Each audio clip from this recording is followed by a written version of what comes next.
নবী আমার বড় ব্যথায় ব্যথিত হয়ে গেলেন, বাড়িতে চলে আসলেন। চোখ থেকে দরদর করে বৃষ্টির ফোঁটার মতো পানিগুলো জমিনের ভিতরে পড়ে নবীজির চোখের পানি দাড়ি মোবারক ভিজে ভিজে বুকের ভিতরে পড়তেছে। নবী আমার কান্দেন। কার কাছে নবীজি মনের দুঃখের কথাগুলি বলবেন? দুঃখের কথা বলার মতো পৃথিবীর ভিতরে কেউ নাই, শুধুমাত্র কেবলমাত্র আমার আল্লাহ। বিশ্ব নবীজি কার কাছে কি কথা বলবেন? নবী আমার বড় পেরেশান। কেন আমার আল্লাহ আমার উপরে ওহী বন্ধ করে দিয়েছেন? আমি পয়গম্বরের জানা নাই, না জানি আমার কোনো অপরাধ হয়ে গেল কিনা, আমার কোনো ভুল হয়ে গেল কিনা। নবী আমার পেরেশান। আমার আল্লাহ নবীজিকে আদর করে মুহাব্বত করে ডাক দিয়া বললেন, ওয়াদ্দুহা ওয়াল্লাইলি ইযা সাজা মা ওয়াদ্দাআকা রাব্বুকা ওয়া মা ক্বালা। আল্লাহু আকবার। আল্লামা জালালউদ্দিন সুয়ুতী রহমতুল্লাহি আলাইহি তাফসীরে জালালাইনের ভিতরে লিখেছেন, ওয়াদ্দুহার তাফসীর করতে গিয়া উনি বলেন, আমার আল্লাহ দিবসের শুরুর কসম করেছেন। দিবস মানে দিন, বলেন জবান খুলে বলেন, দিবস মানে কি? দিবসের শুরুর কসম করেছেন আমার আল্লাহ। এই ওয়াদ্দুহার তাফসীর করতে গিয়া চরমনায়ের কুতুব আল্লামা ইসহাক রহমতুল্লাহি আলাইহি তিনি তার তাফসীরের ভিতরে লিখেছেন, আমার আল্লাহ ওয়াদ্দুহার দ্বারা চাষতের ওয়াক্তের কসম করেছেন। কিসের ওয়াক্ত? চাষতের ওয়াক্ত কখন হয় জানেন? সূর্য যখন ওঠে, সূর্যের তাপ যখন একটু প্রখর হতে শুরু করে, ওই সময়টার নাম হলো চাষ। একটু তাপ যখন তাপযুক্ত হতে লাগে, ওই সময়টার নাম হলো চাষ। আমরা তো চাষতের ওয়াক্ত বুঝি না, ফজরের নামাজও পড়ি না, ইশরাকের নামাজও পড়ি না, ঠিক কি না? বিশ্ব নবীজি বলেছেন, কেউ যদি ফজরের 2 রাকাত সুন্নাত নামাজের পরে এই ফজরের মাঝখানে যে সময় পাওয়া যায়, এই সময় যদি কেউ বেশি বেশি সূরা ফাতিহা তেলাওয়াত করে, নবী আমার বলেন, সে যদি বিপদগ্রস্ত হয় আমার আল্লাহ তার বালা মুসিবত দূর করে দিবেন। সে যদি অভাবী হয় আমার আল্লাহ অভাব দূর করে দিবেন। সে যদি যে অসুস্থতার ভিতরে থাকুক না কেন আমার আল্লাহ সুস্থতা দান করবেন। এরপরে ফজরের 2 রাকাত ফরজের পরে কিচ্ছু বলে নাই, শুধুমাত্র বসে সময় পার করলেন। তবু আমার আল্লাহ 43 লক্ষ পরিমাণ টাকা আল্লাহ রাস্তায় দান করলে যে সওয়াব হবে, ওই পরিমাণ সওয়াব আল্লাহ পাক ওই বান্দার আমলনামায় দান করবেন। নবীজি বলেন, শুধু তাই নয়, আমার ওই উম্মত যদি ইশরাকের 2 রাকাত নামাজ আদায় করে, 2 রাকাত হোক আর 4 রাকাত হোক, নবী আমার বলেন, আমার আল্লাহ একটা কবুল হজ আর একটা কবুল উমরার সওয়াব দান করবেন। আল্লাহু আকবার। আজকে অনেকের টাকা নাই হজ করার মতো, বড় হজ করতে গিয়া 7 থেকে 8 লক্ষ টাকার প্রয়োজন পড়ে, ঠিক কি না? কিন্তু আপনি যদি ইশরাকের 2 রাকাত হোক আর 4 রাকাত নামাজই হোক, সুন্দর করে যদি আদায় করতে পারেন, আমার আল্লাহ একটা হজ আর একটা উমরার সওয়াব দান করবেন।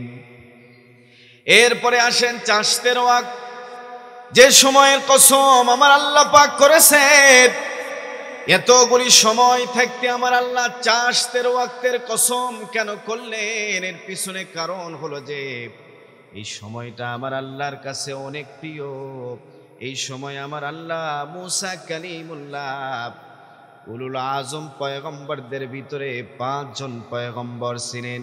এই উলুল আজম পয়গম্বরদের ভিতরে মুসা কালিমুল্লাহ একজন উলুল আজম পয়গম্বর, দামি পয়গম্বর। আমার আল্লাহ তুরে সিনার ভিতরে পয়গম্বর মুসা কালিমুল্লাহর সাথে চাষতের ওয়াক্তে কথোপকথন করেছেন। এজন্য এই সময়টা আমার আল্লাহর কাছে অনেক পছন্দনীয় সময়। আমার আল্লাহ নবীজিকে ডাক দিয়া বলে, ওগো পয়গম্বর, আমি চাষতের ওয়াক্তের কসম করে বললাম। এরপরের আয়াতে আমার আল্লাহ বলেন, ওয়াল্লাইলি ইযা সাজা, ওয়াল্লাইলি এবং রাত্রির ইদা যখন সাজাচ্ছন্ন হয়, গভীর হয়, গভীর রাত্রিবেলার কসম, আমার আল্লাহ গভীর রাত্রিবেলার কসম কেন করলেন? এতগুলি সময় থাকতে আমার আল্লাহ, এত বিশাল বড় রাত থাকতে আমার আল্লাহ রাতের তৃতীয় ভাগের কসম কেন করলেন? কারণ ওই সময়টা আমার আল্লাহর প্রিয় একটা সময়। আমার আল্লাহ প্রত্যেকটা দিন ওই সময়ে প্রথম আসমানের ভিতরে আসেন। আমার আল্লাহ ডাক দিয়া বললেন, ও দুনিয়ার মানুষ, তোমাদের ভিতরে এমন কে আছো যারা অভাবী আমার কাছে চাও? আমি আল্লাহ অভাব দূর করে দিব। তোমাদের ভিতরে এমন কে আছো যারা বিপদগ্রস্ত? আমি আল্লাহর কাছে মাথা নত করো বান্দা, আমি আল্লাহ তোমাদের বিপদগুলি দূর করে দিব। তোমাদের রিজিকের অভাব আমি আল্লাহর কাছে চাও, আমি রিজিকের ফয়সালা করব। আল্লাহু আকবার বলেন। বুখারীর স্পষ্ট হাদিস, বুখারী মুসলিমের হাদিস, ইয়ানজিলু রাব্বুনা তাবারাকা ওয়া তাআলা কুল্লু লাইলাতিন ইলাস সামাঈদ দুনিয়া। এই দুনিয়া থেকে যে আসমান দেখা যায়, আসমানের ভিতরে আমার আল্লাহ প্রত্যেকটা রাত্রে আসে, আজকেও আসবেন।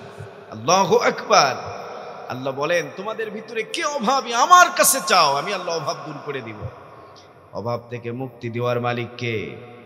জবান খুলে বলেন, হয় নাই আরো জোরে বলেন।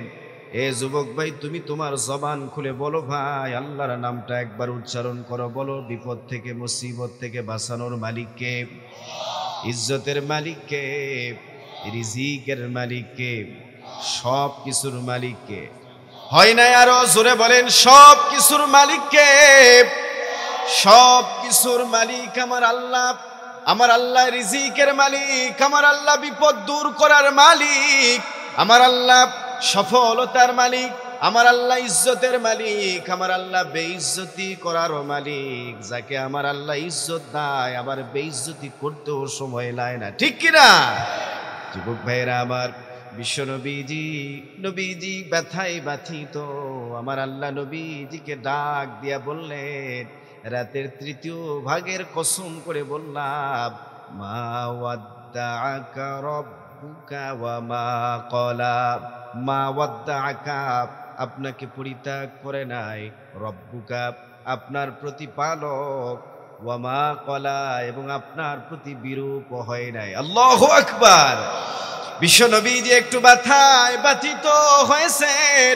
আমার আল্লাহ নবীজিকে আদর করে কোরআনুল কারীমের আয়াত নাজিল করে পয়গম্বরকে সান্ত্বনা দিয়েছেন। শুধু তাই নয়, বিশ্ব নবীজি একদিন বয়ান করতেছেন, নবী আমার ওয়াজ করেন। নবীজির ওয়াজ কত সুন্দর, আমার মতো 3 টাকার মৌলবি বয়ান করলে কত মানুষ বসে শুনতেছেন আপনারা, কিন্তু নবী আমার নিজে বয়ান করেন, যার উপরে আল্লাহ কোরআন নাজিল করেছেন। বিশ্ব নবীজি নিজেই তাফসির করতেছেন, নিজেই ওয়াজ করতেছেন, নবী আমার বয়ান করতেছেন।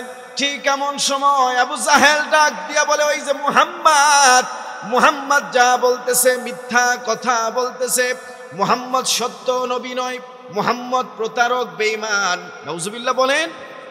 দরবার যখন ভেঙে গেল, নবী আমার ব্যথায় ব্যথিত হয়ে গেলেন। নবীজির হৃদয় বড় ব্যথায় ব্যথিত, ভারাক্রান্ত হয়ে গেল। নবী আমার কষ্টে জর্জরিত চলে আসলেন বাড়িতে। চোখের পানিগুলো ছেড়ে ছেড়ে নবী আমার কান্দেন। আমার আল্লাহ নবীজিকে ডাক দিয়া বলে, ওগো পয়গম্বর, ইয়াসিন ওয়াল কুরআনিল হাকিম ইন্নাকা লামিনাল মুরসালিন আলা সিরাতিম মুস্তাকিম। আল্লাহু আকবার। ইয়াসিন, এগুলোকে হরফুল মুকাত্তাআত বলা হয়। আমার আল্লাহ কাফের বেঈমানদেরকে চ্যালেঞ্জ করেছেন এই অক্ষরগুলি দ্বারা। মুফাসসিরিন কেরাম লেখেন, এদের সঠিক অর্থ পৃথিবীর কেউ করতে পারে নাই, পারবেও না। তবে তারা ধারণা দিয়েছেন এই অক্ষরগুলি দ্বারা আমার আল্লাহ চ্যালেঞ্জ করেছেন। কি চ্যালেঞ্জ? ওয়াল কুরআনিল হাকিম, তোমরা বলো আমার নবী নবী নয়, আমি আল্লাহ আমার কালাম, আমার কোরআন কমপ্লিট কোড অফ লাইফ, কোরআনুল কারীমের কসম করে বললাম, ইন্নাকা লামিনাল মুরসালিন, আমার নবী একজন পয়গম্বর, আমি আল্লাহ যারে পয়গম্বরি দিয়েছি, আলা সিরাতিম মুস্তাকিম, সে সঠিক রাস্তার উপরে প্রতিষ্ঠিত। আল্লাহু আকবার। নবী আমার ব্যথায় ব্যথিত হয়েছে, আমার আল্লাহ নবীজিকে কোরআনুল কারীমের আয়াত নাজিল করে নবীজিকে সান্ত্বনা দিয়েছেন, আদর করেছেন, মোহাব্বত করেছেন। আল্লাহু আকবার।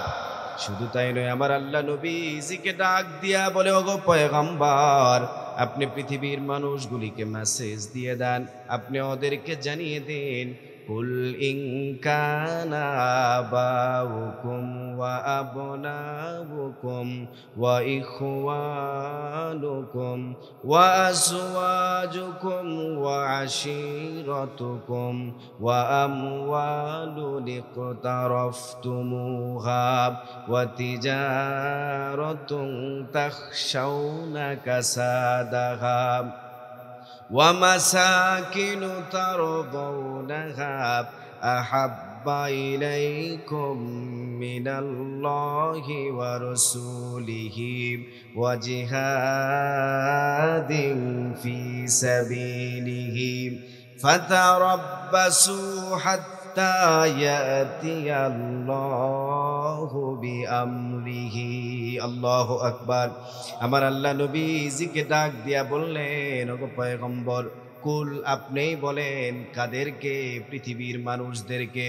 ইন কানা আবাউকুম, যদি হয় তোমাদের পিতা মাতা, ওয়া আবনাউকুম এবং তোমাদের সন্তানাদি, ওয়া ইখওয়ানুকুম এবং তোমাদের ভাই বোন, ওয়া আজওয়াজুকুম এবং তোমাদের স্ত্রীগণ, ওয়া আশীরাতুকুম এবং তোমাদের দল, তোমাদের গোত্র, তোমাদের লিডার, তোমাদের নেতা, তোমরা যে দল করো সেই দল, যে দল করো সেই দল, ওয়া আশীরাতুকুম ওয়া আমওয়ালুন ইকতারাফতুমুহা এবং তোমাদের উপার্জিত সম্পদ, ওয়া তিজারাতুন তাখশাউনা কাসাদাহা এবং তোমাদের ওই সমস্ত ব্যবসা যেগুলো থেকে তোমরা মন্দার আশঙ্কা করো, ওয়া আমওয়ালুন ইকতারাফতুমুহা ওয়া তিজারাতুন তাখশাউনা কাসাদাহা ওয়া মাসাকিনু তারদাউনাহা এবং তোমাদের ওই সমস্ত দামি দামি আসবাবপত্র, এগুলো যদি হয়, কি হয়,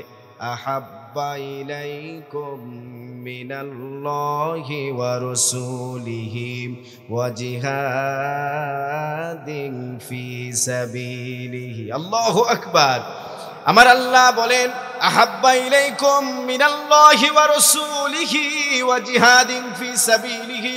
আমার আল্লাহ বলেন, এগুলো যদি হয় আল্লাহ রাসূল আর জিহাদ ফি সাবিলিল্লাহ থেকে বেশি প্রিয়, তাহলে অপেক্ষা করো কিসের? ফাতারাব্বাসু হাত্তা ইয়াতিয়াল্লাহু বিআমরিহি। আমার আল্লাহ বলেন, অপেক্ষা করো গজবের, অপেক্ষা করো করোনার, অপেক্ষা করো অমিক্রণের, অপেক্ষা করো দুর্ভিক্ষের, অপেক্ষা করো অভাবের। এই কথা কার? জবান খুলে বলেন, এই কথা কার? আমার আল্লাহ সতর্ক করে দিয়েছেন নবীজির মাধ্যমে। আমার আল্লাহ নবীজিকে ডাক দিয়া বলে, ওদেরকে আপনি জানিয়ে দিন, দুনিয়ার সবার থেকে বেশি মোহাব্বত তৈরি করতে হবে সর্বপ্রথম আমার আল্লাহর। এ যুবক ভাই, কেউ যদি আল্লাহর গোলাম হয়, কেউ যদি আমার আল্লাহর গোলাম হয়, আমার আল্লাহ দুনিয়ার সব জিনিসকে তার গোলাম বানায় দিবে। কেউ যদি আমার আল্লাহর আশিক হয়, আমার আল্লাহ দুনিয়ার সব জিনিসকে তার পাগল বানায় দিবে। আল্লাহু আকবার।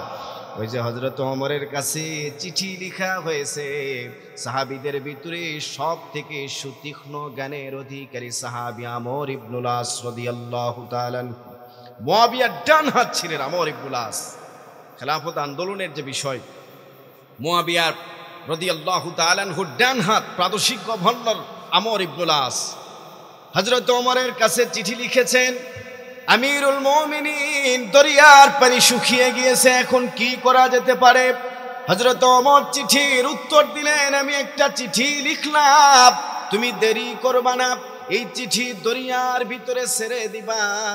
আমর ইবনুল আস বলেন, আমার কাছে যখন চিঠি আসছে, আমি এক পা দুই পা করে দরিয়ার কাছে গেলাম, আস্তে করে চিঠি যখন আমি ছেড়ে দিলাম, এই চিঠি উঠতে উঠতে দরিয়ার মাঝখানে গিয়ে যখন পড়ছে, আল্লাহু আকবার, আল্লাহর কসম করে বলি, ওমরের চিঠি দরিয়ার ভিতরে পড়া মাত্র দরিয়ার ভিতরে পানির জোয়ার এসে গেছে।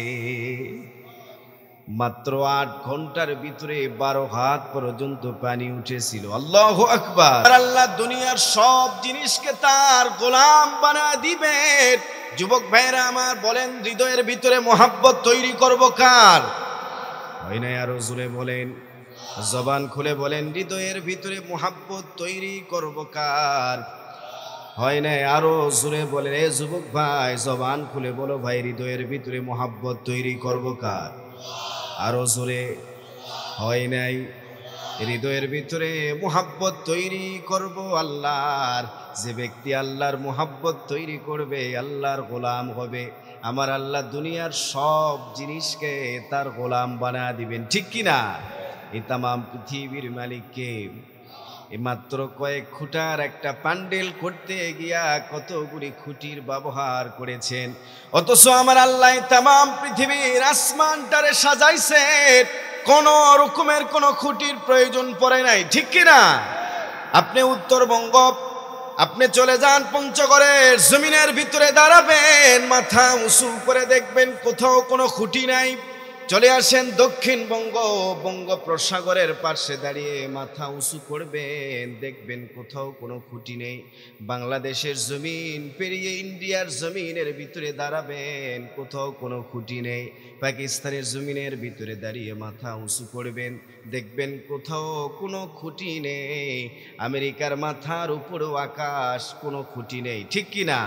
মান রাফা'আস সামা বিকুদরতিহি, যিনি আকাশটারে উঁচু করে দিয়েছেন আপন অপার ক্ষমতা বলে। বিগাইরি ইমাদিন তারাউনাহা, যিনি বিনা খুঁটিতে সুপ্রতিষ্ঠিত করেছেন আকাশকে। যুবক ভাইরা আমার, এই বিশাল বড় আকাশটার নাম হলো রাক্কিয়া। এরপরে আরো একটা আসমান আছে, এরপরে আরো একটা আকাশ রয়েছে, এরপরে আরো একটা আসমান রয়েছে। 7টা আসমানের পরে আমার আল্লাহ পাকের আরশ, এই আরশের পর হলো আমার আল্লাহ পাকের কুরসি। আরশটা মাত্র 8 জন ফেরেশতার কাঁধের উপরে আমার আল্লাহ রেখেছেন।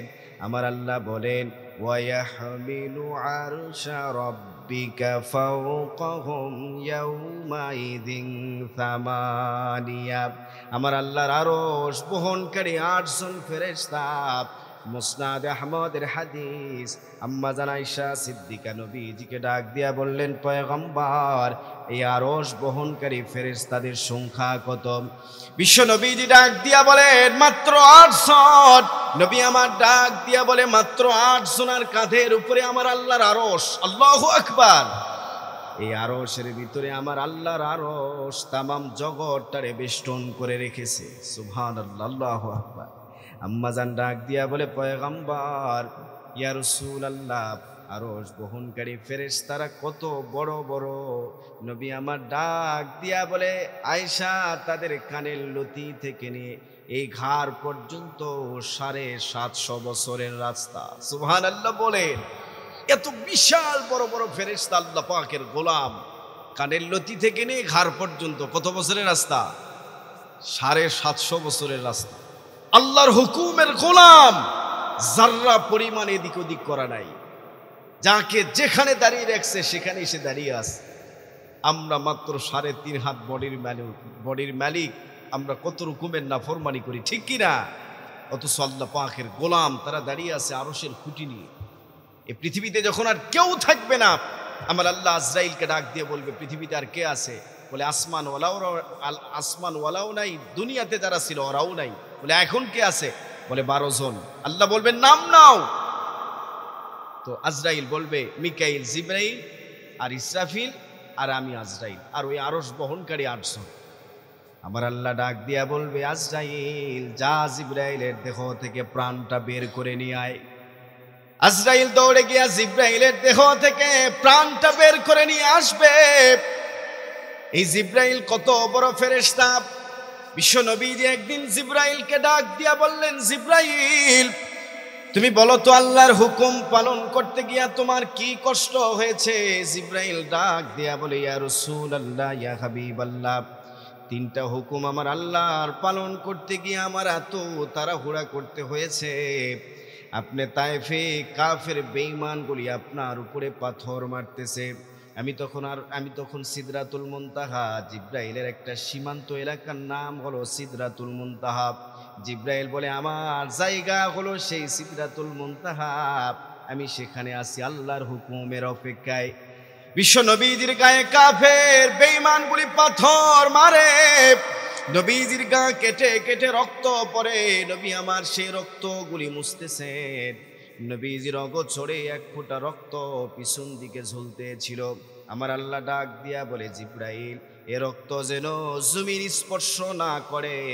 আমার আল্লাহ হুকুম দিয়েছে, আর আমি ছিলাম সেই সিদরাতুল মুনতাহায়। আমার আল্লাহর হুকুম পাওয়ার পরে আমার যতগুলি পাখা ছিল সমস্ত পাখা ছেড়ে এমন জন্য একটা টান দিলাম, আমি দৌড়ে এসে দেখি, জোরে এসে দেখি ওই রক্তের ফোঁটা শূন্যে ঝুলতেছে, এখনো জমিনের ভিতরে পড়ে নাই। আল্লাহু আকবার! এত শক্তিশালী একজন ফেরেশতা। শুধু তাই নয়, আমার পয়গম্বর ডাক দিয়া বলে জিব্রাইল, আর একটা কি হুকুম ছিল আমার আল্লাহর? জিব্রাইল বলে, ইয়া রাসূলুল্লাহ, ওই যে ইয়াকুব পয়গম্বরের কলিজার টুকরা সন্তান ইউসুফকে 10 ভাই কূপের ভিতরে ছেড়ে দিয়েছে। ইউসুফকে যখন ছেড়ে দিয়েছে, আমি তখন সিদরাতুল মুনতাহায়, আমার আল্লাহ ডাক দিয়া বলে ইউসুফ যেন কূপের তলায় গিয়ে যেন না পড়ে। আমি যখন টান দিয়ে আসলাম, আমি তখনও লক্ষ্য করে দেখি ইউসুফ শূন্যের ভিতরে আছে, না কোনো জমিনে ঠেকে নাই। আল্লাহু আকবার! এত শক্তিশালী ফেরেশতা। আজরাইল দাঁড়িয়ে জিব্রাইলের ভিতর থেকে রূহটা বের করে নিবেন, এরপরে মিকাইলের কাছে যাবেন। মিকাইল এত বড় ফেরেশতা, এত বড় ফেরেশতা, মেঘ পরিচালনা করে। মিকাইলের দেহ থেকে প্রাণটা বের করা হবে, এরপরে আসবে ইসরাফিলের কাছে। বিশ্ব নবীজি বলে, ইসরাফিল এত বড় ফেরেশতা, হাদিসের ভিতরে এসেছে নবীজি বলেন ইসরাফিলকে যে সিংহার তত্ত্বাবধায়ক করা হয়েছে, যে সিংহা দেওয়া হয়েছে, সিংহা মুখের কাছে নিয়ে আসে আমার আল্লাহর হুকুমের অপেক্ষায়। এই সিংহাকে 4টা শাখা দিয়ে তৈরি করা হয়েছে। এই শাখার ভিতরে অসংখ্য ছিদ্র রয়েছে। নবীদের আত্মার জন্য আলাদা, সাধারণ মানুষের জন্য আলাদা, আবার জিনদের জন্য আলাদা। সিংহায় ফু দিবে, যে যে দিকে ঢুকবে আমার আল্লাহর হুকুম অনুযায়ী রূপ পেয়ে যাবে। ইসরাফিলের সামনে যে সিংহা রাখা হয়েছে, বিশ্বনবীজি বলেন এই সিংহার 4টা শাখা পৃথিবীর শেষ সীমানা পর্যন্ত পৌঁছে গিয়েছে। ইসরাফিলকে আমার আল্লাহ 4টা পাখা দিয়েও তৈরি করেছেন। একটা পাখা বিছিয়ে নিচে, একটা পাখা দিয়ে নিজে বিছানা করে পাখার উপরে বসে রয়েছে, আর একটা পাখা দিয়ে নিজের মুখমণ্ডল ঢেকে রেখেছে। আর 2টা পাখা পৃথিবীর 2 দিক পর্যন্ত, পৃথিবীর শেষ সীমানা পর্যন্ত পৌঁছে গিয়েছে। এই ইসরাফিলের সামনে দাঁড়িয়ে দেহ থেকে প্রাণ বের করে নিবেন। আমার আল্লাহ ডাক দিয়া বলবে, আর কে আছে? বলে 3 জন শেষ হয়ে গেছে। আজরাইল বলবে, আর মাত্র ওই যে 8 জন ফেরেশতা। আমার আল্লাহ ডাক দিয়া বলবেন, যাও ওই 8 জনের দেহ থেকে প্রাণটা বের করে নিয়ে আসো। ওই 8 জনের দেহ থেকে যখন প্রাণগুলি বের করে নিয়ে আসা হবে, আমার আল্লাহ ডাক দিয়া বলবে, এখন কে আছে? আজরাইল বলবে, শুধুমাত্র কেবলমাত্র আমি আর আপনি চিরঞ্জীব। আল্লাহু আকবার! সায়ুলকি আলাইহি সাকরাতিল মাউত, আমার আল্লাহ আজরাইলের উপরে মৃত্যুর যাতনা দিবেন। আজরাইল চিৎকার দিয়ে বেহুশ মৃত্যুবরণ করবে। আজরাইলের চিৎকারের আওয়াজ এত বেশি হবে যে দুনিয়ার ভিতরে কোনো মানুষ যদি জীবিত থাকতো বা কোনো প্রাণী যদি জীবিত থাকতো, চিৎকারের আওয়াজে কলিজা ফেটে দুনিয়ার ভিতরে মারা যাবে। যুবক ভাইরা আমার আল্লাহ ডাক দিয়া বলবেন, আইনাল মাফার, আজকার রাজত্ব ইল্লা বিসুলতান, আমার রাজত্বের বাহিরে যাওয়ার ক্ষমতা কারো নাই। এ যুবক ভাই, এত বিশাল বিশাল শক্তিশালী ফেরেশতাগুলিও শেষ হয়ে যাবে, আমি আপনিও দুনিয়ার ভিতরে থাকবো না। প্রত্যেকটা দিন ফজরের নামাজের পর দেখবেন কোনো না কোনো মাইক থেকে এলান আসতেছে, অমুক আর দুনিয়ার ভিতরে নাই। ঠিক কি না? এরকম কি এদিকে শোনা যায়? আমার এলাকায় প্রতিদিন শোনা যাইতেছে অমুক আর দুনিয়ার ভিতরে নাই, অমুক আর দুনিয়ার ভিতরে নাই, সে চির নিদ্রায় শায়িত হয়েছে। সত্যি আমরা দুনিয়াতে কেউই ছিলাম না, আবার সামনে দুনিয়াতে কেউই থাকবো না, এটাই সত্য। আজকে প্রত্যেকটা মানুষ একটা অবস্থান ধরে রাখার চেষ্টা করে। বাজারওয়ালা বাজারের অবস্থান ধরে রাখার চেষ্টা করে, হাটওয়ালা হাটের অবস্থান ধরে রাখার চেষ্টা করে, ঘাটওয়ালা ঘাটের অবস্থান, আদালতওয়ালার আদালতের অবস্থান, রাজনৈতিক নেতার রাজনীতির স্টেজ বা অবস্থান, প্রত্যেকের অবস্থান ধরে রাখার চেষ্টা করে। আমার আল্লাহ সতর্ক করতেছেন, তোরা যে অবস্থান ধরে রাখার চেষ্টা করিস, আমার আল্লাহ বলেন, আমার আল্লাহর কোরআন বলেন, হাল আতাব আলাল ইনসানু হিনুম মিনাদ দাহরি লাম ইয়াকুন শাইআম মাযকুরা। তোরা যে অবস্থান ধরে রাখার চেষ্টা করিস, অবস্থান তো দূরের কথা, তোদের তো একসময় অস্তিত্ব ছিল না, ঠিক কি না? আমাদের কি অস্তিত্ব ছিল? অস্তিত্ব দূরের কথা, আমাদের আলোচনাও পর্যন্ত ছিল না। আজ থেকে 100 বছর আগে যারা দুনিয়া ছেড়ে বিদায় নিয়েছে, তাদের কি আলোচনা এখন আছে? আবার আমরা যখন দুনিয়া থেকে বিদায় হয়ে যাব, আমাদের আলোচনাও দুনিয়ার ভিতরে থাকবে না, ঠিক কি না? আমরা পৃথিবীর মায়া ছেড়ে চির নিদ্রায় শায়িত হয়ে যাব। এজন্য বিশ্ব নবীজি একটা আমলের কথা বলেছেন। নবী আমার বলেছেন সাইয়্যিদুল ইস্তিগফারের কথা।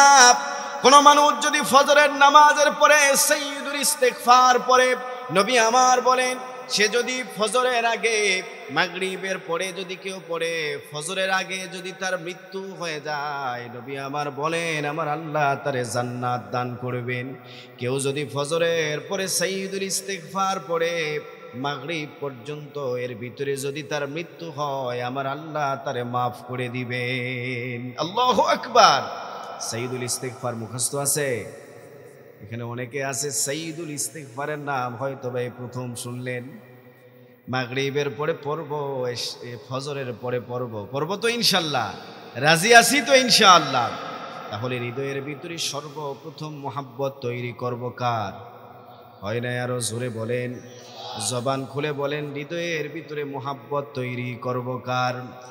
নাম্বার 2, দ্বিতীয় নাম্বার, হৃদয়ের ভিতরে মোহাব্বত তৈরি করব বিশ্ব নবীজির, রহমতে আলম মুহাম্মাদুর রাসূলুল্লাহ সাল্লাল্লাহু আলাইহি ওয়াসাল্লাম। নবীজির মোহাব্বত যদি কেউ হৃদয়ে তৈরি করে, নবীজির আদর্শ মানা সহজ হয়ে যাবে, নবীজির সুন্নতের পাবন্দি সহজ হয়ে যাবে। আল্লাহর হুকুম আর নবীজির সুন্নাহ মোতাবেক যারা জীবন পরিচালনা করবে, আমার আল্লাহ দুনিয়ার ভিতরে সফলতা দান করবেন, মরণের পরও আমার আল্লাহ সফলতা দান করবেন। আল্লাহু আকবার। তাহলে প্রথমে মোহাব্বত তৈরি করব কার? জবান খুলে বলেন, মুখস্থ করেন হয় নাই? বলেন, আরো জোরে বলেন। প্রথমে হৃদয়ে মোহাব্বত তৈরি করব আল্লাহর। নাম্বার 2, দ্বিতীয় নাম্বার, হৃদয়ের ভিতরে মোহাব্বত তৈরি করব বিশ্ব নবীজির। রাজি আছি তো ইনশাআল্লাহ? রাজি আছি তো ইনশাআল্লাহ? কালকে যদি কেউ জিজ্ঞেস করে, হুজুর কি বয়ান হয়েছে, ভাই বয়ানটা কি হয়েছে, আপনি বলবেন প্রথমে হৃদয়ে তৈরি করব মোহাব্বত আল্লাহর, এটা 1 নাম্বার। নাম্বার 2, দ্বিতীয় নাম্বার বিশ্ব নবীজির। মনে থাকবে তো ইনশাআল্লাহ? এরপরে তৃতীয় নাম্বার, জিহাদের প্রতি মোহাব্বত তৈরি করব, আল্লাহর দ্বীন প্রতিষ্ঠার জন্য চেষ্টা করব, ফিকির করব। সামনে গাজওয়াতুল হিন্দের ডাক আসবে ইনশাআল্লাহ। সামনে গাজওয়াতুল হিন্দের ডাক অপেক্ষা করতেছে। এখন তো ফিলিস্তিনের জমিনে যে যুদ্ধ চলতেছে, যুদ্ধের নাম হলো আসকালানের যুদ্ধ। বিশ্ব নবীজি 1400 বছর আগে বলেছেন আসকালানের যুদ্ধ হবে। এই যুদ্ধে যদি তোমরা শরীক হইতে নাও পারো, জয়তুনের একটা বিসি দিয়ে হলো তাদের পাশে তোমরা দাঁড়িও।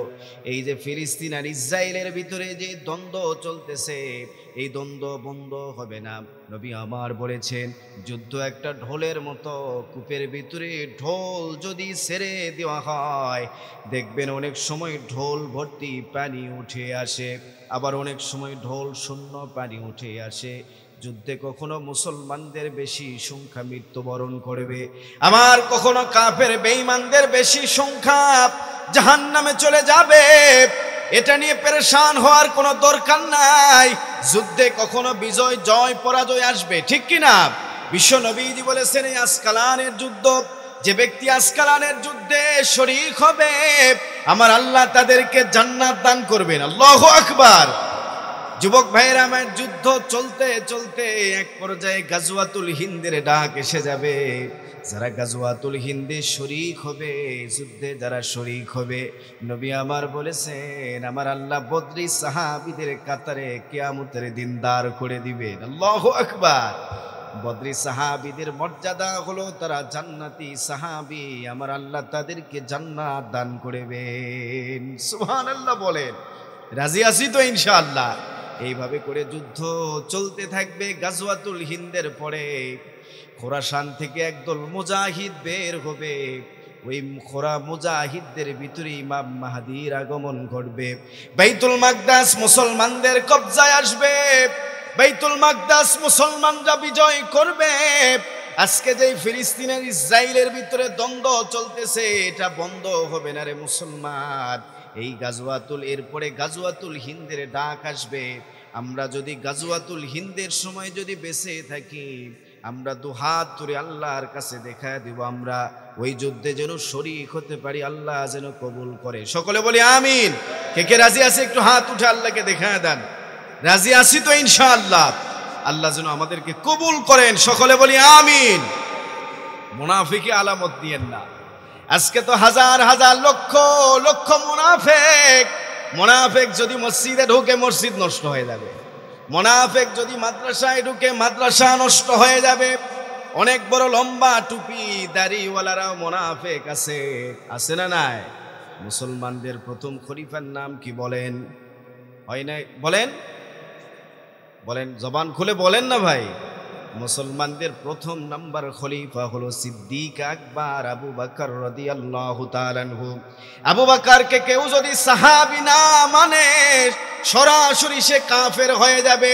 অন্যান্য নবীর সাহাবী ওমর বলেন, ওসমান বলেন, আলী বলেন, এই সাহাবীদেরকে কেউ যদি সাহাবী হিসাবে না মানে তারা ফাসিক হবে। কিন্তু আবু বকরকে কেউ যদি নবী না মানে সাথে সাথে সে কাফের হয়ে যাবে। কারণ আবু বকর এমন একজন সাহাবী, তার সাহাবীর দলিল আমার আল্লাহ কোরআনুল কারীমের আয়াত দ্বারাই দিয়েছেন। সুবহানাল্লাহ বলেন। যুবক ভাইরা আমার, এই জন্য আবু বকর এমন একজন সাহাবী। আবু বকর ছিলেন মুসলিম জাহানের প্রথম খলিফা। নাম্বার 2, দ্বিতীয় নাম্বার হযরতে ওমর ফারুক রাদিয়াল্লাহু তাআলা আনহু 10 বছর রাজত্ব পরিচালনা করেছেন, অর্ধজাহান পরিচালনা করেছেন। ওমরের শহীদ হওয়ার সময় ওমর রাদিয়াল্লাহু তাআলা আনহু 6 জন সাহাবীদের একটা টিম গঠন করে দিয়েছিলেন।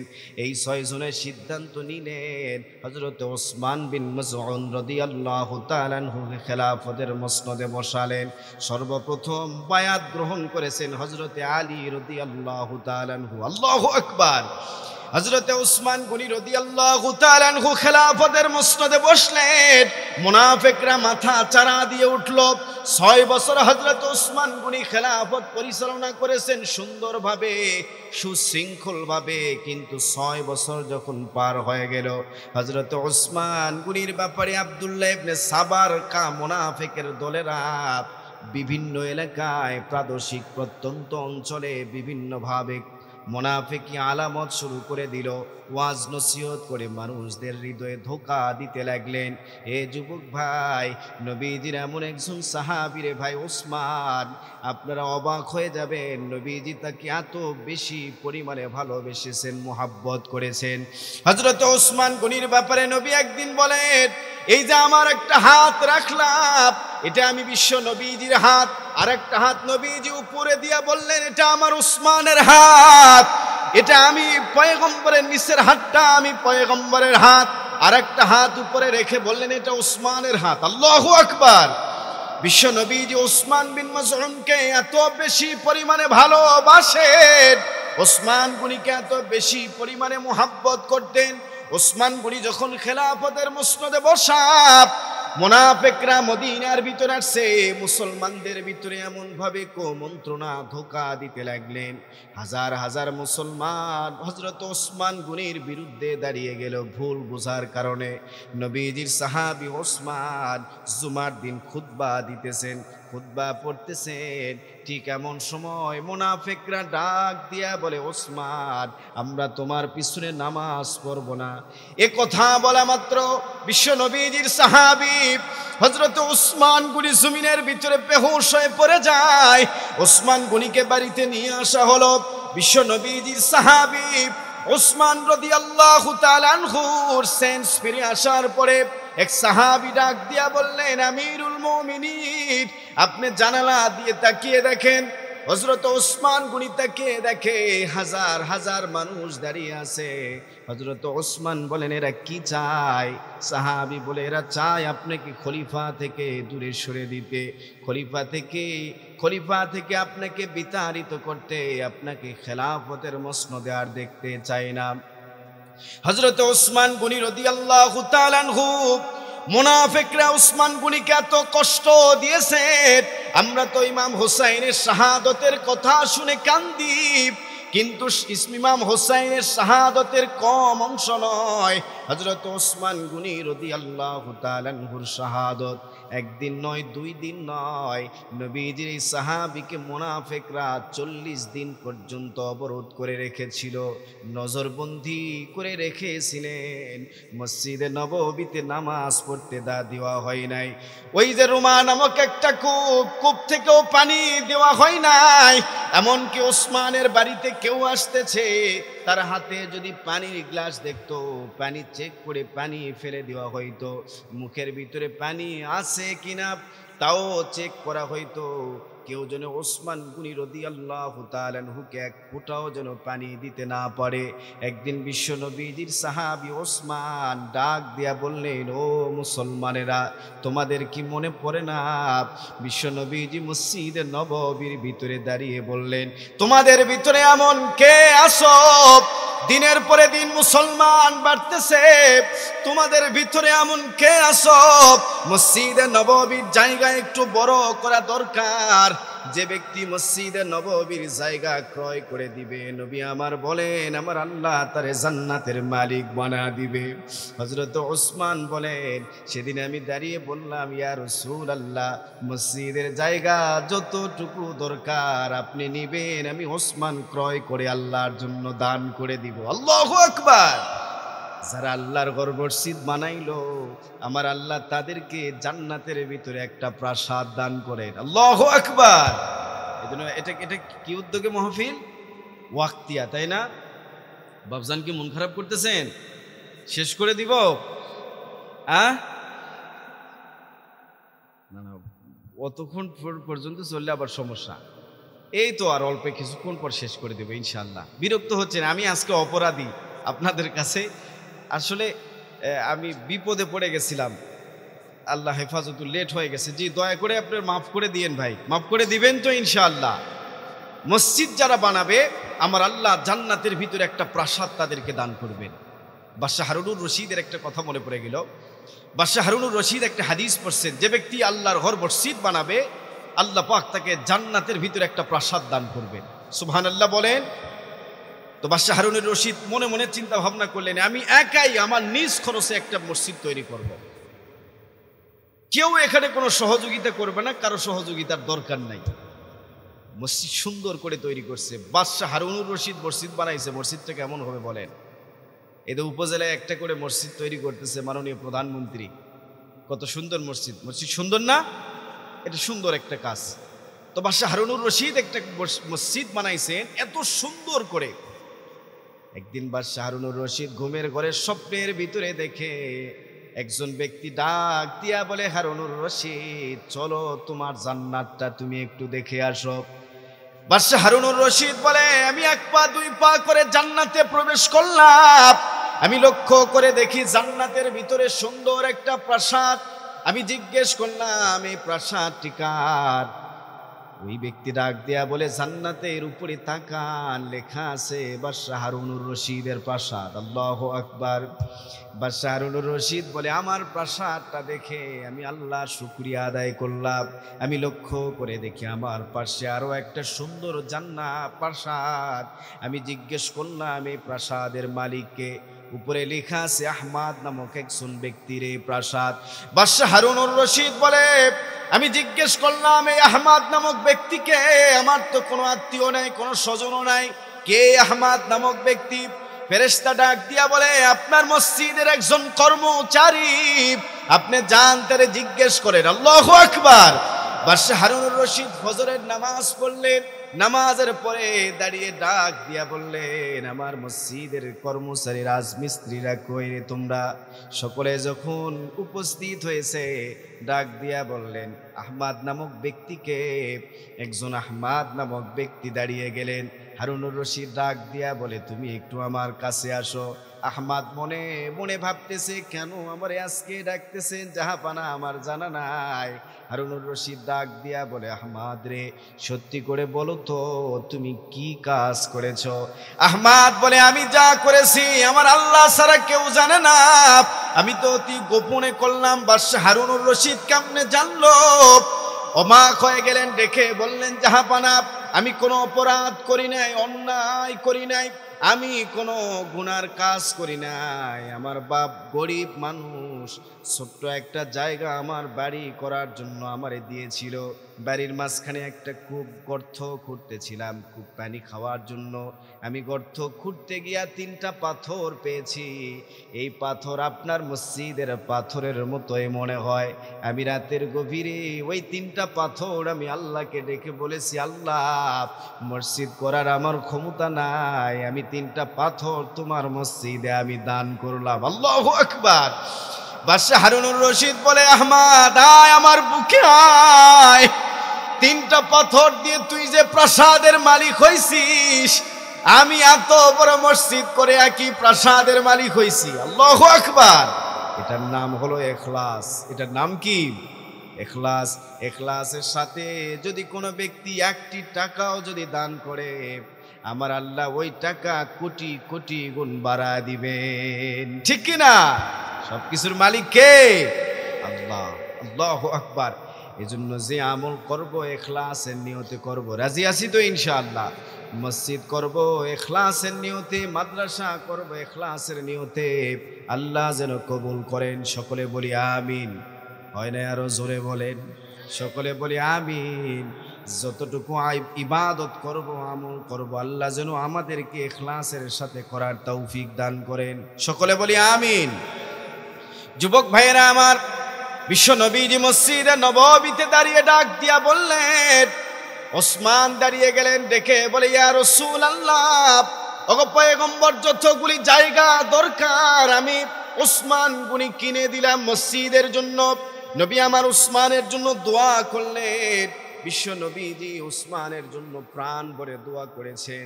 যুবক ভাইরা আমার, মদিনার ভিতরে পানির সংকট, দিনের পরে দিন মুসলমানদের সংখ্যা বেড়ে যাইতেছে। কাফের বেঈমানদের ইহুদিদের দখলে কূপগুলি। একদিন বিশ্ব নবীজি ডাক দিয়া বললেন, তোমাদের ভিতরে এমন কে আছো রোমা নামক কূপটা বিক্রি হবে? হযরত ওসমান গনি ডাক দিয়া বললে, ও মুসলমানেরা, তোমাদের কি সেদিনের কথা মনে নাই? নবী আমাকে ডাক দিয়া বললেন, তোমাদের ভিতরে এমন কে আছো ওই রুমা নামক কূপটা কিনে মুসলমানদেরকে দান করে দিবা? ওসমান গনি বলেন, আমি সেই দিন 43 লক্ষ টাকা দিয়ে তোমাদের জন্য একটা পানির কূপ কিনে আমি ওয়াকফ করে দিয়েছি, দান করে দিয়েছি। আজকে বড় দুঃখের বিষয়, তোমরা আমাকে 1 ফোঁটা পানিও পান করতে দিতেছ না।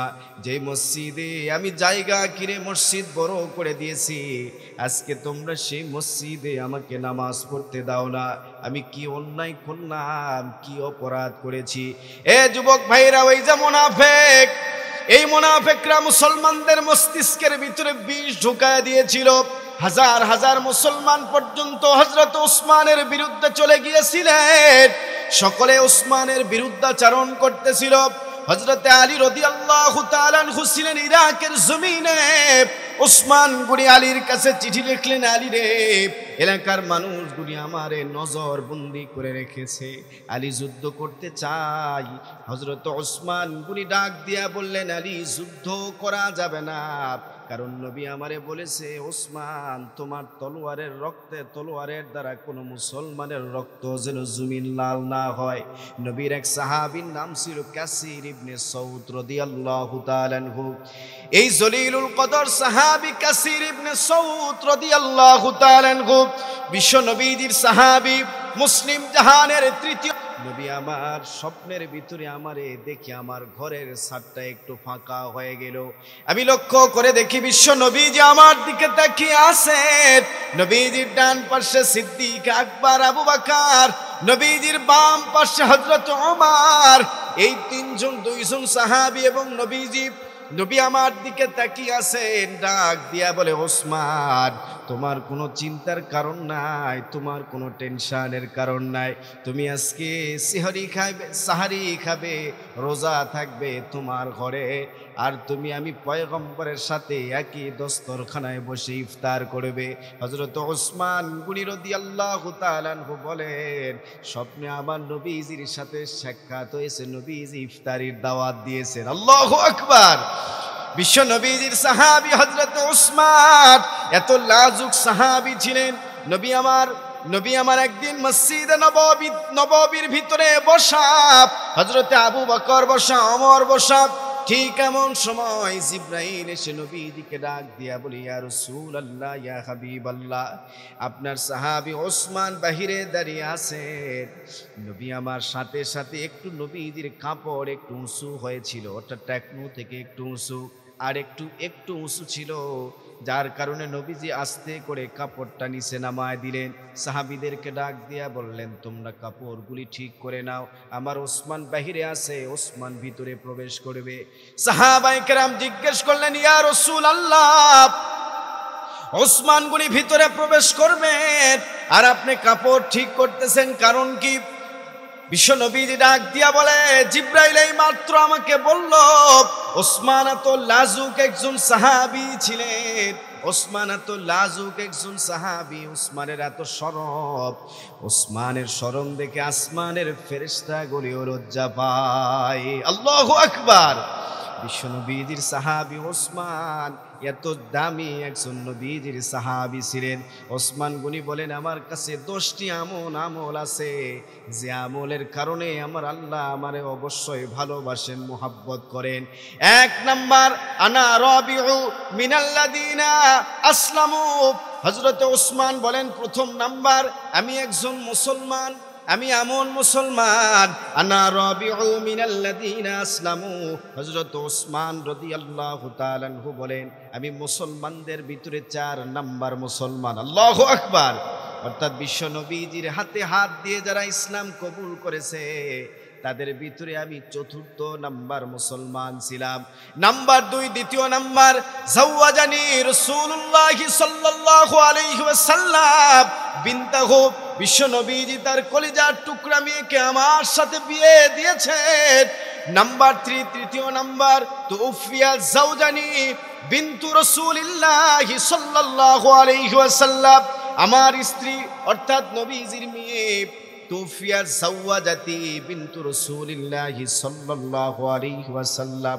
আমার স্ত্রী অর্থাৎ নবীজির মেয়ের ইন্তেকালের পরে আমার নবী আরো একটা মেয়েকে আমার সাথে বিয়ে দিয়েছেন। আল্লাহু আকবার।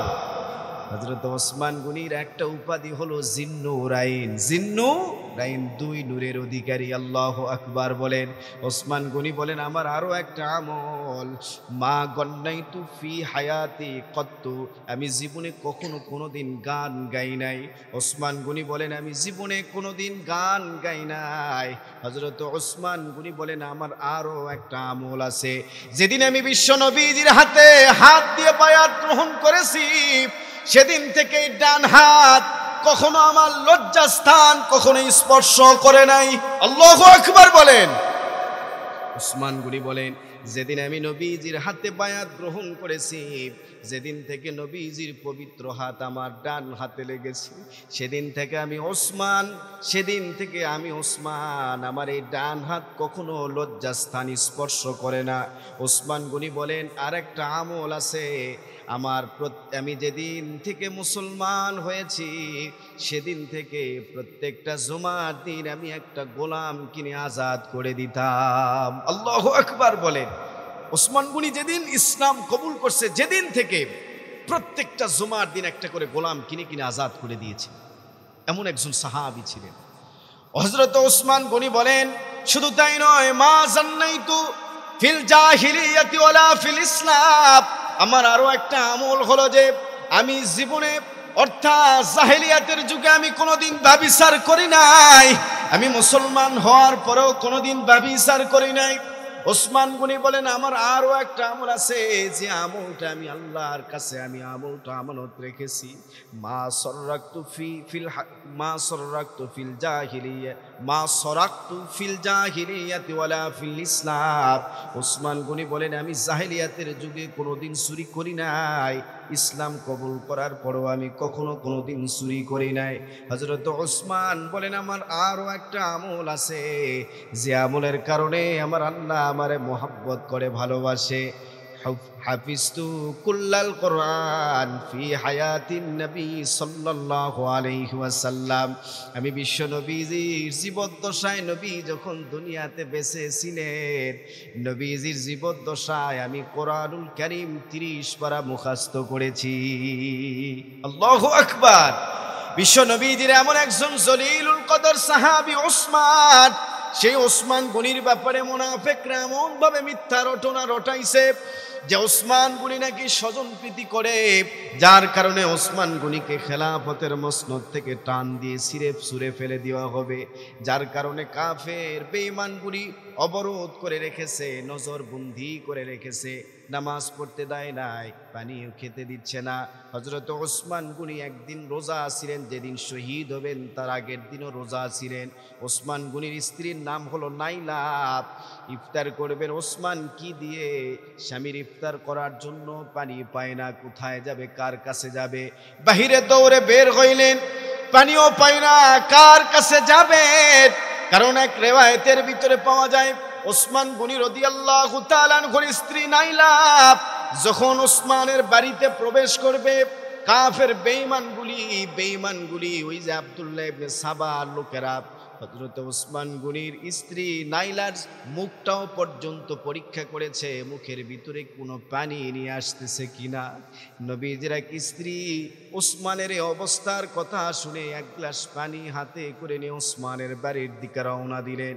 পথের ভিতরে মুনাফিকরা সেই পানির গ্লাসটা ধরে টান দিয়ে ফেলে দিয়েছে, ওসমানের কাছে পানি নিতে দেয় নাই।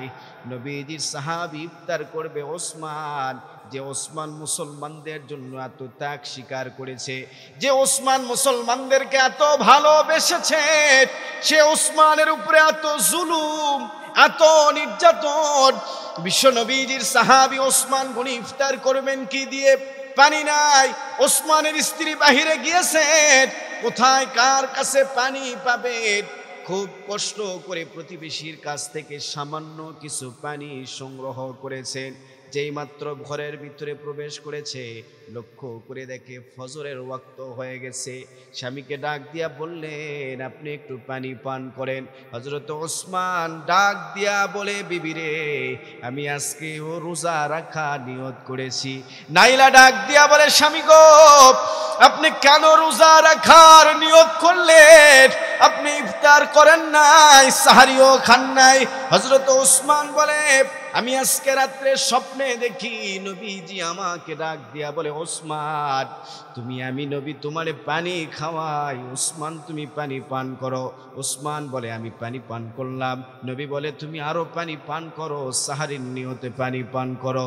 তুমি সাহারি খাবে, রোজা থাকবে তোমার বাড়িতে, আর ইফতার করবে আমি পয়গম্বরের দস্তরখানায়। আল্লাহু আকবার। বিশ্ব নবীজির সাহাবী ওসমান কাসির ইবনে সৌদকে ডাক দিয়া বলে, কাসির তুমি আমারে একটা সালোয়ার দাও, কারণ মুনাফিকরা যখন আমারে শহীদ করবে কোন সময় যে আমি শহীদ হব আমার তো জানা নাই, না জানি আমার সতরের খেলাফ হয়ে যায় কিনা, কারণ শহীদ হওয়ার সময় আমার কাপড়গুলি খুলে যায় কিনা। সালোয়ার শক্ত করে পড়লেন। নবীজির সাহাবী সূরা বাকারা পড়তেছেন। সূরা বাকারা এমন একটি সূরা রে ভাই, মুফাসসিরিন কেরাম লেখেন এই সূরা বাকারার ভিতরে 286টা আয়াত রয়েছে। নবী আমার বলেছেন, মুসনাদ আহমদের হাদিস, নবীজি বলেন সূরা বাকারার এত ফজিলত, 286টা আয়াত রয়েছে। প্রত্যেকটা আয়াত নাজিল হওয়ার সময় নবী বলেন প্রত্যেকটা আয়াত নাজিল হওয়ার সময় 80 জন করে ফেরেশতা আমার কাছে এসেছে। আল্লাহু আকবার। এই সূরা বাকারা পড়তেছেন নবী আমার, হযরত ওসমান গনি নবীজির সাহাবী 137 নম্বর আয়াত যখন তেলাওয়াত করতেছিলেন, মুনাফিকরা অন্য দিক থেকে প্রবেশ করেছে, কারণ দরওয়াজা দিয়ে ঢুকতে পারে নাই। দরওয়াজার ভিতরে নবীজির 2 জন সাহাবী, নবীজি 2 জন নাতি হাসান আর হুসাইন পাহারা দিতেছিলেন, যার কারণে তারা ঢুকতে পারে নাই। অন্য দিক থেকে ঘরের ভিতরে প্রবেশ করেছে। সর্বপ্রথম ওসমান গনির কল্লা বরাবর একটা আঘাত করেছে। নবীজির সাহাবীর রক্ত ওই 137 নম্বর আয়াতের ভিতরে পড়েছে। এজন্য মুফাসসিরিন কেরাম লিখেন, সমস্ত শাহাদতের সাক্ষ্য, কোন শাহাদতের সাক্ষী দিবেন কাপড়, কোন শাহাদতের সাক্ষী দিবেন ওই জায়গা, ওই জমির, ওই স্থান, কোন শাহাদতের সাক্ষী দিবে অমুক মানুষ, কিন্তু ওসমান গনির শাহাদতের সাক্ষী দিবে স্বয়ং আমার আল্লাহ পাকের কালাম কোরআনুল কারীম। আল্লাহু আকবার। বিশ্ব নবীজির সাহাবী ওসমান গনির কাল্লা বরাবর একটা আঘাত করেছে, কল্লার ভিতরে আঘাত করেছে। ওসমান গনি যখন হাতটা দিয়ে তারে ফিরাইতে চায়, ওসমান গনির স্ত্রী নাইলা এসে যখন তলোয়ারটা ধরেছে, তলোয়ার দিয়ে 5টা আঙুল যখন কেটে গেল, নবীজির সাহাবী দুর্বল হয়ে গেলেন, জমিনের ভিতরে পড়ে গেলেন। কাব বেঈমানরা হযরত ওসমান গনির বুকের উপরে উঠে 9টা এলোপাতারি ভাবে ওসমান গনির বুকের ভিতরে আঘাত করলেন। নবীজির সাহাবী হযরতে ওসমান গনি রাদিয়াল্লাহু তাআলা আনহু শহীদ হয়ে গেলেন। নবীজির সাহাবী শাহাদাতের পরে নবীজির আরো একজন সাহাবী হযরত ওসমান গনির জানাজার নামাজ পড়াইছেন। এই ঘটনা বলার পিছনে আমার কারণ হলো, এত দামি একজন সাহাবী হযরত ওসমান গনি রাদিয়াল্লাহু তাআলা আনহু যে মুসলমানদেরকে এত ভালোবেসেছে, এত ইসলামের জন্য অবদান রেখেছে, যে মসজিদ নববীর জায়গা কিনে মসজিদ নববী প্রসারিত করেছে, বড় করে দিয়েছে। ওই কঠিন সময়ে রোমা নামক কূপ কিনে দিয়েছে। মুসলমানরা যুদ্ধ করবে, ঢাল নাই, তলোয়ার নাই, ঢাল তলোয়ারের ব্যবস্থা করে দিয়েছে। সেই ওসমান গনি মুসলমানদের 3য় নাম্বার খলিফা ওসমান গনি রাদিয়াল্লাহু তাআলা আনহুকে মুনাফিকরা এইভাবে শহীদ করেছে। মুনাফিকরা যেখানেই যাবে মুসলমান সেখানেই নির্যাতিত, নিপীড়িত হবে, ঠিক কিনা? মুসলমান যদি, মুনাফিক যদি মসজিদের ভিতরে যায় মসজিদ নষ্ট করে ফেলবে, মুনাফিক যদি মাদ্রাসার ভিতরে যায় মাদ্রাসা ধ্বংস করবে, ঠিক কিনা? মাদ্রাসার ভিতরে গিয়া মাদ্রাসার ভিতরে অত্যাচার করে মুনাফিক। এজন্য মুনাফিক থেকে সাবধান। বুখারীর আরো একটা হাদিসের ভিতরে এসেছে, বুখারী সানি, ওই যে ইফকের ঘটনা পাওয়া যায়, নবীজির সাহাবী, নবীজির স্ত্রী হযরত আয়েশা সিদ্দিকা রাদিয়াল্লাহু তাআলা আনহা নবীজিকে এত বেশি পরিমাণে ভালোবাসেন, নবীজি যাকে হুমায়রা বলে ডাকতেন। আল্লাহু আকবার বলেন। পৃথিবীতে যত এলিম আল্লাহ দান করছেন, এক রিওয়ায়াতের ভিতরে পাওয়া যায় আল্লাহ তাআলা অর্ধেক এলিম আল্লাহ আয়েশার ভিতরে দান করছেন। আল্লাহু আকবার। এক আল্লাহর ওলি বলেন যে নবীজির ইন্তেকালের পরে নবীজির 2 পাশে 2টা স্ত্রী দেখলেন। এক ডান পাশে খাদিজা, বাম পাশে আম্মাজান আয়েশা সিদ্দিকা, 2 জন দাঁড়িয়ে আছে। তবে খাদিজার চেহারাটা একটু কালো, মানে উজ্জ্বল কম, আর আয়েশার চেহারা উজ্জ্বল বেশি। এক তাফসীর কারকের এই ব্যাপারে বর্ণনা করেছেন যে আম্মাজান আয়েশা সিদ্দিকার চেহারা উজ্জ্বল হওয়ার পিছনে কারণ হলো তার এলিমের কারণে চেহারাটা উজ্জ্বল। সুবহানাল্লাহ, আল্লাহু আকবার। আম্মাজান আয়েশা সিদ্দিকা তো হাদিসের বড় হাফেজা ছিলেন। হযরত আম্মা জান আয়েশা সিদ্দিকার জানাজার নামাজ পড়েছেন আবু হুরায়রা রাদিয়াল্লাহু তাআলা আনহু। ইফকের ঘটনা, মুনাফিকরা আম্মা জান আয়েশা সিদ্দিকা রাদিয়াল্লাহু তাআলা আনহার ব্যাপারে মিথ্যা তহমত দিয়েছিল। এমন মিথ্যা তহমত রে ভাই, বোনের কাছ থেকে হার চেয়ে নিয়ে গেছেন। আমি হুজুরের কাছে বুখারী শরীফ পড়েছি, ঘটনাটা হুজুরের মুখ থেকে শুনেছি, খুব ভালো লাগতেছে আলহামদুলিল্লাহ। ইফকের ঘটনা যে এই গলার ভিতরে আম্মা জান আয়েশা সিদ্দিকার হার ছিল, হারটা খুলে যায়, হার নেওয়ার জন্য গেছে হাউদার ভিতরে, এরা মনে করছে হাউদার ভিতরে আম্মা জান বসা। হাউদা যারা বহন করে, এত হালকা পাতলা মানুষ ছিলেন তো, হাউদা বহন করে নিয়ে চলে গেছে। আম্মা জান হার খুঁজে এসে দেখে যে আর কেউ নাই সেখানে। সাফওয়ান রাদিয়াল্লাহু তাআলা আনহুর দায়িত্ব ছিল পিছনে কিছু সারা পড়লো কিনা দেখার জন্য। সাফওয়ান এসে দেখে আম্মা জান আয়েশা সিদ্দিকা বসা, তার বাহনকে বসায় দিলেন। আম্মা জান উঠলেন, বললেন আপনি সারা পড়লেন কেমনে? কিছু দূর গিয়ে কাফেলার সাথে জুড়ে দিলেন। মুনাফিকরা এই যুদ্ধের ভিতরে অনেক মুনাফিক অংশগ্রহণ করেছিল। মুনাফিকরা এই যুদ্ধে অংশগ্রহণ করার পিছনে কারণ মুনাফিকরা আগের থেকে জানতেন ইফকের যুদ্ধে মুসলমান বিজয় লাভ করবে। এজন্য এই যুদ্ধের ভিতরে অনেক মুনাফিক অংশগ্রহণ করেছিলেন, যার কারণে মুনাফিকরা মিথ্যা তহমত দিতে লাগলেন। এই যে পরবর্তীতে আম্মা জান আয়েশা সিদ্দিকা আর সাফওয়ান যখন আসছে, মুনাফিকরা ডাক দিয়া বললেন সাফওয়ানের সাথে আম্মা জান আয়েশা সিদ্দিকার খারাপ সম্পর্ক রয়েছে। নাউজুবিল্লাহ বলেন, এটা মহাপাপ, চূড়ান্ত পর্যায়ের গুনাহ। কোন সতী সাধ্বী নারীর ব্যাপারে মিথ্যা তহমত দেওয়া, এই তহমতের কারণে কত মেয়ের ঘর ভেঙে যায়, ঠিক কিনা? এই তহমতের কারণে কত মেয়ের সমাজে, কত মেয়ের পরিবারে অশান্তির আগুন। এই তহমতের কারণে কত মেয়ের সমাজে বসবাস করতে পারে না। একটা কথা স্পষ্টভাবে বলে যায়, মিথ্যা তহমতের শাস্তি ইসলামের বিধান কমপক্ষে 80টা বেত্রাঘাত, কমপক্ষে 80টা বেত্রাঘাত। যদি মিথ্যা তহমত হয় এটাকে 80টা বেত্রাঘাত করা। এই জন্য যুবক ভাইরা আমার খুব ভালো করে বুঝবেন, মুনাফিকরা বিশ্ব নবীজির স্ত্রীর ব্যাপারে মিথ্যা তহমত দিয়েছিল। মুনাফিক এখন চতুর্দিকে বসবাস করতেছে। মুনাফিক থেকে আমার আল্লাহ যেন আমাদেরকে হেফাজত করেন, সকলে বলি আমিন। মুনাফিকরা, আমি বলতেছিলাম কোথায় থেকে এই কথাগুলি বের হয়ে এসছে? ওই যে 3য় নাম্বার, জিহাদের মোহাব্বত হৃদয়ের ভিতরে তৈরি করা। প্রথমে মোহাব্বত তৈরি করব কার বলেন? জবান খুলে বলেন, প্রথমে হৃদয়ের ভিতরে মোহাব্বত তৈরি করব কার? নাম্বার 2, 2য় নাম্বার বলেন। 2য় নাম্বার মোহাব্বত তৈরি করব বিশ্ব নবীজির। 3য় নাম্বার মোহাব্বত তৈরি করব, 3য় নাম্বার মোহাব্বত তৈরি করব জিহাদ ফি সাবিলিল্লাহ। মনে থাকবে তো ইনশাআল্লাহ? আমার আল্লাহ যেন এই 3টা জিনিসের মোহাব্বত হৃদয়ে তৈরি করার জন্য আমার আল্লাহ তৌফিক দান করেন, সকলে বলি আমিন। তাহলে আমার আল্লাহ দুনিয়ার ভিতরে সফলতা দান করবেন, মরণের পরেও আমার আল্লাহ সফলতা দান করবেন। সফলতা দান করার মালিক কে? সব কিছুর মালিক কে? এ ভাই কেউ উঠতেছেন কেন?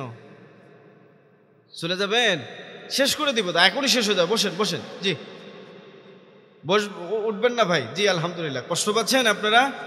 কেউ উঠবেন না? তাহলে মুখস্থ করেন। বলেন তো আজকের আলোচনার মূল বিষয় কি? প্রথমে মোহাব্বত তৈরি করব কার? 1 নাম্বার বলেন, বলেন। প্রথমে মোহাব্বত তৈরি করব আল্লাহর। নাম্বার 2, 2য় নাম্বার মোহাব্বত তৈরি করব নবীজির। রাজি আছি তো ইনশাআল্লাহ? কেউ যদি নবীজির উপরে একবার দরুদ শরীফ পড়ে, নবী আমার বলেছেন আমার আল্লাহ তার উপরে 10টি রহমত নাজিল করেন, 10টি গুনাহ মাফ করে দেয়, 10টি মর্যাদা বৃদ্ধি হয়ে যায়। বিশ্ব নবীজির উপরে কেউ যদি সাল্লাল্লাহু আলাইহি ওয়াসাল্লাম এতটুকু দরুদ পড়ে, তাহলে এত পরিমাণে সওয়াব দেওয়া হয়, ফজিলত আছে। আল্লাহু আকবার। শুধু তাই নয়, একটা হাদিসের ভিতরে এসেছে কেউ যদি নবীজির উপরে বেশি বেশি দরুদ শরীফ পড়ে, নবীজির সাহাবী হযরতে আব্দুল্লাহ ইবনে মাসউদ রাদিয়াল্লাহু তাআলা আনহু থেকে বর্ণিত, তিনি বলেন কেউ যদি নবীজির উপরে দুনিয়ার বুকে বেশি বেশি দরুদ শরীফ পড়ে, আমার আল্লাহ কিয়ামতের দিন নবীজির নিকটবর্তীতারে দাঁড়ানোর সুযোগ করে দিবেন। শুধু তাই নয়, আপনি যত বেশি দরুদ শরীফ পড়বেন, দরুদের হাদিয়া নবীজির রওজা মোবারকে পৌঁছানো হয় আপনার নাম ঠিকানা সহকারে। সাইয়াহিন নামক ফেরেশতা কাজই হচ্ছে দরুদের হাদিয়া নবীজির রওজাতে পৌঁছায় দিবে। সুবহানাল্লাহ বলেন। এজন্য বেশি বেশি নবীজির উপরে মহাব্বত তৈরি করে নবীজির উপরে দরুদ শরীফ পড়ব। রাজি আছি তো ইনশাআল্লাহ? তাহলে প্রথমে মহাব্বত তৈরি করব কার? জবান খুলে বলেন, প্রথমে মহাব্বত তৈরি করব কার? নাম্বার 2, দ্বিতীয় নাম্বার মহাব্বত তৈরি করব নবীজির। বলেন নাম্বার 2, দ্বিতীয় নাম্বার বিশ্ব নবীজির মহাব্বত হৃদয়ের ভিতরে তৈরি করব। তৃতীয় নাম্বার আল্লাহর দ্বীন প্রতিষ্ঠার জন্য জিহাদ ফিস সাবিলিল্লাহর মহাব্বত তৈরি করব। রাজি আছি তো ইনশাআল্লাহ? আল্লাহ পাক কবুল করুক আমাদের সকলে বলি আমিন।